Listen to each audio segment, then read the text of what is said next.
ጫማ ከጠበበ መንገዱን መጓዝ አትችልም። ጫማው ህመሙ አይሰማውም። የሚያመው እግርህን ነው። ህይወትም እንዲሁ ነች።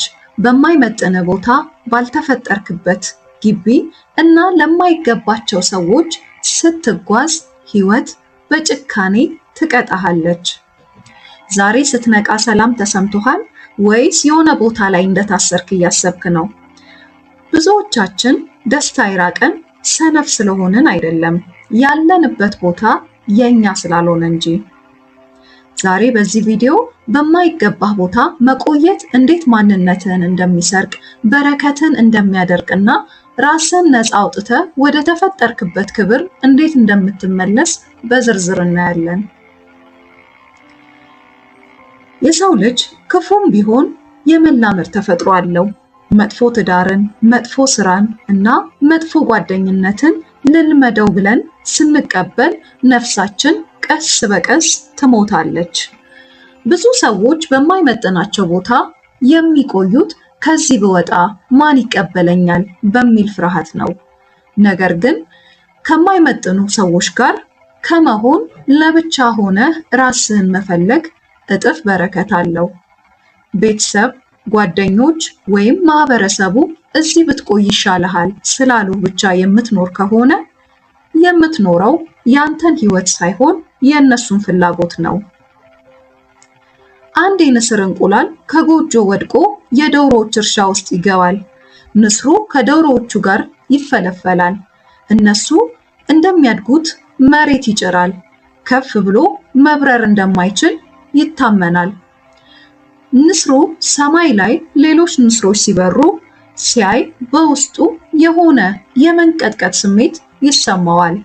እኔም መብረር እችላለሁ ብሎ ዶሮዎችን ሲጠይቅ እነሱ ግን አንተ ዶሮ ነህ አትሞኝ ብለው ይሳለቁበታል።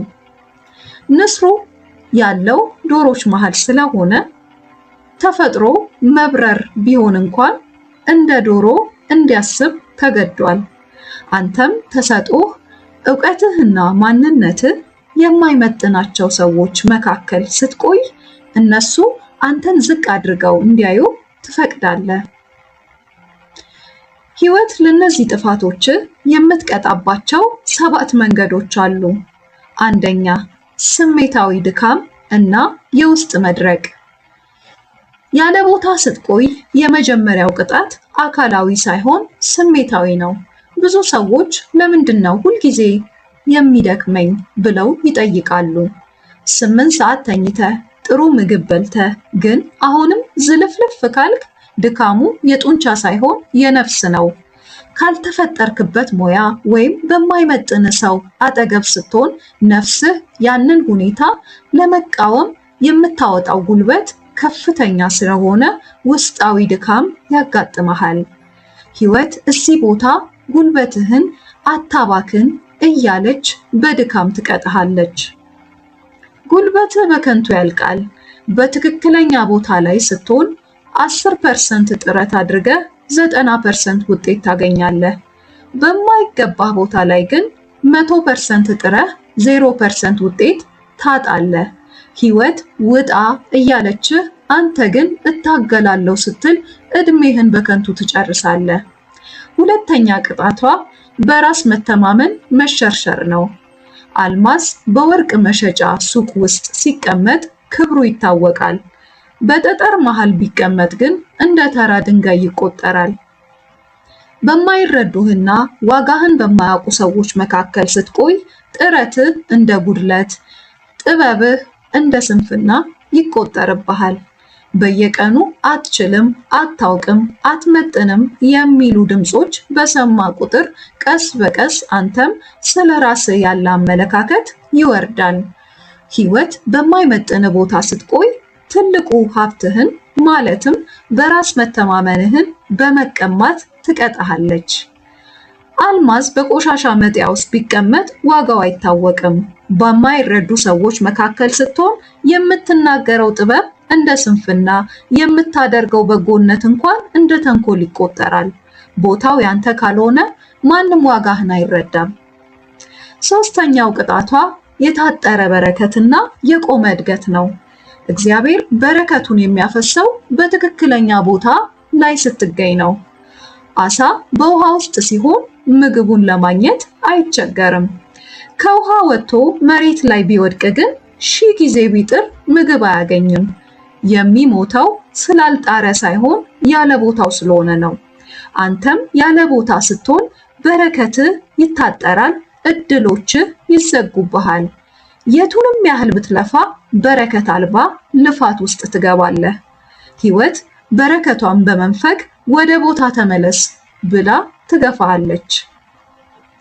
አራተኛው ቅጣት ስር የሰደደ ንዴትና ብስጭት።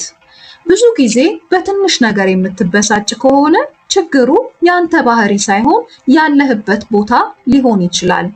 ባልተመቸ ወንበር ላይ ለረጅም ሰዓት ብትቀመጥ ወገብህ እንደሚቆጣ ሁሉ በማይመጥንህ የህይወት ወንበር ላይ ስትቀመጥም ነፍስህ ይቆጣል። ይህ ንዴት በጓደኞችህ፣ በቤተሰብህና በራስህ ላይ ይወጣል። ሕይወት በውስጥህ የሰላም እጦት በመዝራት ያለህበት ቦታ ያንተ እንዳልሆነ ምልክት ትሰጥሃለች። በማይገባህ ቦታ ስትሆን ሁልጊዜ የሆነ ነገር የጎደለህ ይመስላል። እዚህ ምን እሰራለሁ የሚል ድምፅ በውስጥህ ይጮሃል። ይህ የሕይወት ድምፅ ነው። አምስተኛ ቅጣት የፈጠራ ችሎታና የህልም መድረቅ ነው። ሰው ልጅ እንደ ተክል ነው። ተክሉ በማይመቸው አፈር ላይ ከተተከለ አያብብም፣ ፍሬም አይሰጥም። በማይመስሉ ሰዎች መካከል ስትሆን አዳዲስ ሐሳቦችን ማመንጨት ታቆማለህ። ሕይወት ይሞታል፣ ራዕይ ይደበዝዛል። በየቀኑ የምታደርገው ነገር የለመድከውን ሮቦታዊ ስራ ብቻ ይሆናል። ሕይወት ተሰጥኦህን በማድረግ ትቀጣሃለች፣ ምክንያቱም ያ ተሰጥኦ ላለህበት ቦታ ስላልተሰጠ ነው። ስድስተኛው ቅጣት የስነ ልቦና ጫናና የጤና መታወክ። ሳይንሱ እንዳረጋገጠው አብዛኛው የጤና መታወክ የሚመነጨው ከአእምሮ ጭንቀት ነው። በማይመጥንህ ግንኙነት ወይም ስራ ውስጥ ስትታሰር አእምሮ ለሰውነት የጭንቀት ሆርሞኖችን ይረጫል። እንቅልፍ ማጣት፣ የራስ ምታት፣ የምግብ ፍላጎት መዝጋት፣ እነዚህ ሁሉ እዚህ መሆን የለብህም የሚሉ የሰውነት ጩኸቶች ናቸው። ሕይወት በአካል ላይ ህመም በማምጣት ሳይቀር ውጣ ብላ ትመክርሃለች። ሰባተኛ ቅጣት የማይመለስ የጊዜ ብክነት። ከሁሉም ቅጣቶች በላይ ከባዱ ይህ ነው። የጠፋ ገንዘብ ሊተካ ይችላል። የጠፋ ጤና ሊመለስ ይችላል። የጠፋ ጊዜ ግን ዳግመኛ አይገኝም።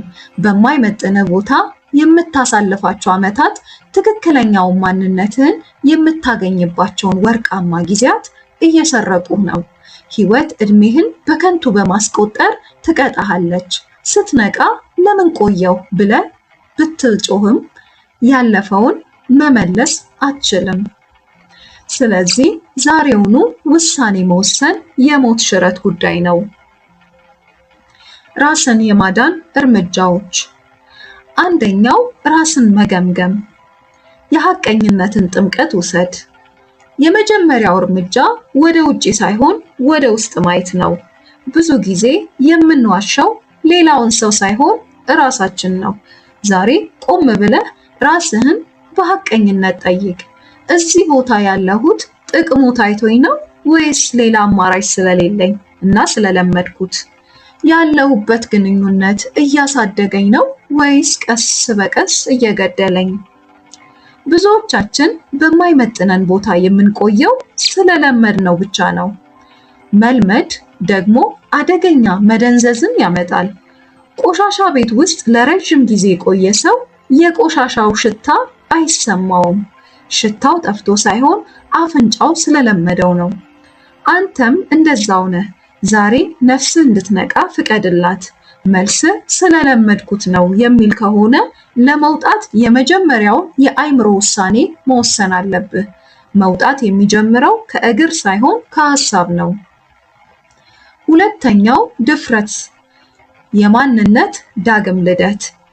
ከማይመጥን ቦታ መውጣት ማለት አዲስ ስራ ማግኘት ወይም አዲስ ጓደኛ መያዝ ብቻ አይደለም፣ ራስህንም ማግኘት ማለት ነው።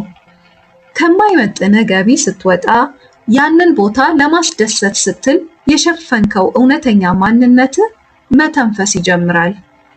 ድፍረት ማለት ፍርሃት አልባ መሆን አይደለም። ድፍረት ማለት እየፈራህም ቢሆን ትክክለኛውን እርምጃ መራመድ ነው።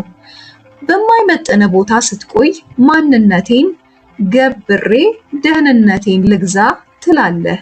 ነገር ግን ማንነት በሌለበት ሰላም የለም። ዛሬ ድፍረትን ልበስ። ሰዎችን ለማስደሰት ስትል የገባኸውን የውሸት ማንነት አፍርሰው። ወደ እውነተኛው ማንነትህ ለመመለስ ቁርጠህ ተነሳ። ሶስተኛ፣ አዲስ ማህበረሰብ መፈለግ። የንስር መንጋ። አካባቢህ ራዕይን ይወስነዋል። ከዶሮዎች ጋር የምትውል ከሆነ ሰማይ መኖሩን ብታውቅም እንኳን መሬት መጫርን ምርጫ ታደርጋለህ። ንስር ንስርነቱን የሚያውቀው ከሌሎች ንስሮች ጋር ደመና ውስጥ ሲቀላቀል ነው። አሁን ያለህበት ቦታ የማይመጥንህ ከሆነ ዙሪያህን ተመልከት። የሚገነቡህ፣ የሚያበረታቱህ፣ ካለህበት ረግረግ እንድትወጣ እጃቸውን የሚዘረጉልህ ሰዎች አሉ። እነዚህ ሰዎች የእድገት አጋሮች ናቸው። ጥበብ ያላቸው፣ ራዕይ ያላቸው እና አንተን በትንሽነትህ ሳይሆን በውስጥ ባለው ትልቅነት የሚመለከቱ ሰዎችን ፈልግ። አዲስ ማህበረሰብ ስትፈጥር አዲስ የህይወት መዓዛ ማሽተት ትጀምራለህ። አራተኛ፣ ትዕግስት። በበረሃ ውስጥ የማለፍ ጥበብ። ከማይመጥን ቦታ መውጣት ልክ እንደ እስራኤላውያን ከግብፅ መውጣት ነው። ከግብፅ ወጥተህ ወዲያው ከነዓን አትገባም። መሃል ላይ በረሃ አለ። ይህ በረሃ የብቸኝነት፣ የጥርጣሬ እና የጭንቀት ጊዜ ሊሆን ይችላል። በዚህ ወቅት ብዙ ሰው ተስፋ ቆርጦ ምን ነው ግብፅ በቆየው ብለው ያማርራሉ። ነገር ግን በትዕግስት ጽና። በረሃው አንተን ለማጥፋት ሳይሆን ከግብፅ ይዘሃቸው የመጣኸውን የባርነት አስተሳሰቦች አጥቦ ለማጽዳት የተዘጋጀ ነው። ከቆየህበት መጥፎ ሁኔታ ስትወጣ የሚሰማህ ባዶነት የሽንፈት ሳይሆን አዲስና ትልቅ ነገር ሊተካበት የተዘጋጀ ክፍት ቦታ ነው። በረሃውን ካላለፍክ ከነዓን አትደርስም። ስለዚህ ታገስ፣ ጥረህም እለፍ። በመጨረሻም ህይወት አጭር ነች። ለሰው ደስታ ብለህ የራስህን ሰላም አትሰዋ። ባልተፈጠርክበት ቦታ መቆየት ነፍስህን መግደል ነው። ይህ መልእክት ዛሬ የሆነ በር እንዲከፍትላችሁ እመኛለሁ። በራሳችሁ ያገኛችሁትን ቅጣት ሊሆን ይችላል፣ የወጣችሁበትም ልምድ ካለ በኮሜንት ላይ ብታጋሩን ደስ ይለኛል። ለሌሎች እንዲደርስ ላይክ ማድረግ እንዲሁም ማጋራት እንዳትረሱ። በሚቀጥለው ቪዲዮ እስክንገናኝ በምትመጥኑበት ቦታ ላይ ደምቃችሁ ታዩ። ቸር ሰንብቱ።